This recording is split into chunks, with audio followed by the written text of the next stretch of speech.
I recently rewatched Euphoria with some friends who watched it for the first time, and with my second rewatch, I fell in love with the show all over again. And of course, I was able to watch the show and make sense of how character arcs were going to progress and how they were going to develop over the 2 seasons. For the ones who watched the show for the first time through, the way you would have looked back on the show retrospectively from the first time would have been to the final 2 episodes of season 2, The Theater and Its Double, and All My Life My Heart Is Yearned for a Thing I Cannot Name. I still gotta be honest, I really don't know what the second one means, but anyways, let's get into it. It could be my memory being a little fuzzy, but when these 2 episodes came out, and people gave their final thoughts on the show, these shows tended to round out the bottom of their best episodes list. Are you kidding me? If you haven't watched Euphoria yet, you probably should, because it seems like we will be getting a season 3, and let me tell you, watching the show as it airs and having a conversation with your friends week to week about your thoughts and feelings about it is something that I'm glad has come back to popular media and streaming services. For those of you that don't know what Euphoria is, it's about Rue Bennett, played by Zendaya. She's a recovering teenage drug addict who struggles to find her place in the world. That synopsis is from Wikipedia, and it does not do the show justice whatsoever. The show's a lot more thoughtful, and obviously a lot more care was put into it, and it's not really your typical teenage or high school drama. Consider this your spoiler warning for the first 2 seasons of Euphoria. The reason I like these last 2 episodes of season 2 is because the play acts as a catalyst and an end cap for tension that is boiled up throughout the season. Not only that, but it also gives a specific character some much needed screen time, but I'm gonna get into that a little later. There's Cassie, Maddie, Rue, and Nate, and they are the 4 that I would say get the most focus in the play, and for good reason. The whole play is the show and the events that have unfolded so far through the eyes of Lexie, Cassie's little sister. Wait, is this a play about us? Lexie decided she wanted to write a play a few episodes earlier about her life, and these 2 episodes is that idea coming to life. Of course, these recap episodes aren't as good as ones like Avatar: The Last Airbender, but I would say these are actually doing 2 different things. First, let's go to Rue. Rue is Lexie's best friend growing up, and Lexie is the closest with Rue when her dad died and Rue's substance abuse sprouted. The show talks a lot about how Lexie is just kind of a witness and doesn't really interfere with a lot of the characters' lives in the show. For example, Lexie's reaction when Rue reveals that Cassie is with Nate to Maddie is literally the audience's reaction to this moment, and it is perfect. The play for Rue shows how Lexie viewed their relationship and how she always cared for Rue even when they were drifting apart. The final episode concludes with Lexie and Rue actually making amends, which was much needed because Rue needed a close friend that was with her during her dad's death, because this was obviously a huge moment in her life. And she also needs a friend that was there because Lexie knows what Rue is dealing with during that time. Nate has the most obvious revelation and catalyst out of all 4 of the featured characters. He's been having a hard time coming to terms with his sexuality and is obviously still insecure about it by the time of the play. The most interesting part, I think, is that the play allows him to come to terms with his relationship with his dad. He feels the play vilifies his dad and possibly his sexuality when he screams at Cassie. That shit is so homophobic. Babe, I'm so sorry. I had no idea. She's your sister. No, You know what? Pack your shit, get the out of my house. I'm done.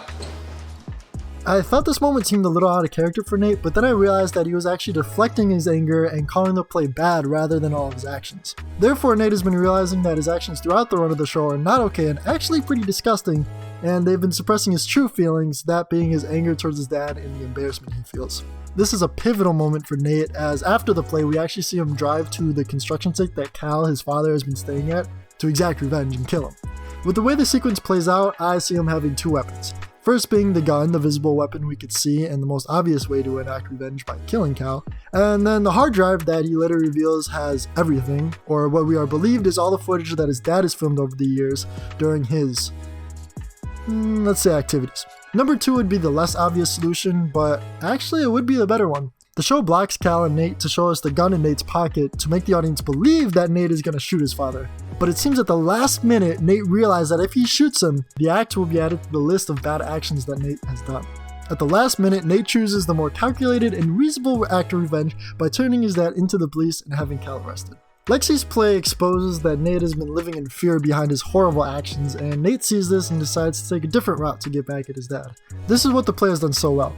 It holds up a mirror and scrutinizes the characters like us, the audience, have been doing for the last 2 seasons. Except this is about the characters, and they usually do not respond too kindly, as we see in the case with Maddie and Cassie.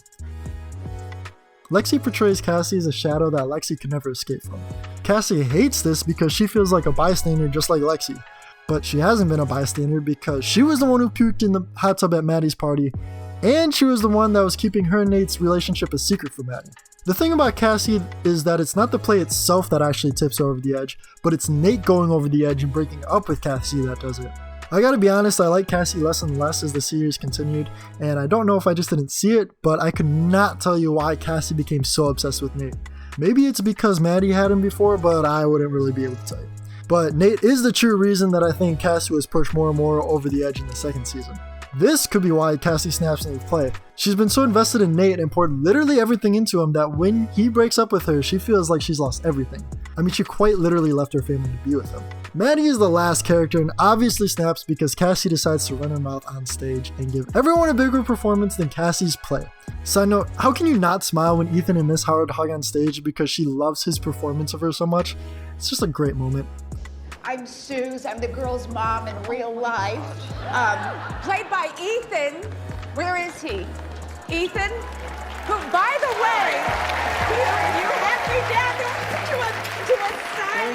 Thank you guys. He's gonna win an award. Anyways, the final character to get attention in this episode is, of course, the playwright herself, Lexie Howard. The reason this play exists at all is because of her. And I think the writers realized that she needed to do something, and she was just kind of along for the ride for most of the show. I could not be happier with what they gave Maude Apatow in these final episodes. She really does shine and even pushed me to say that I would like to see her lead on her own one day. Saying she is along for the ride isn't totally fair though, because she has a blooming relationship with Fezco, which I cannot believe I haven't even mentioned until now. But I think we should wait to decide how that ends up since their relationship isn't totally fleshed out and really in the conflict stage at the moment, with Fez not showing up to the play and Lexie not knowing why. I'm sure in the next season there will be more that'll happen, but we don't know about that right now. Lexie has been a bystander for most of the show, and she just has the reactions that the audiences have, like I said earlier with the Cassie/Maddie/Rue situation. So giving her this role where she makes their lives into a fictional piece of media to process everything that's happened makes a lot of sense. In the final 2 episodes, she reminds me a lot of Abed in Community. I always enjoy these type of characters as they show how ridiculous the show could be, but also allows their characters to more clearly process what's going on in the story.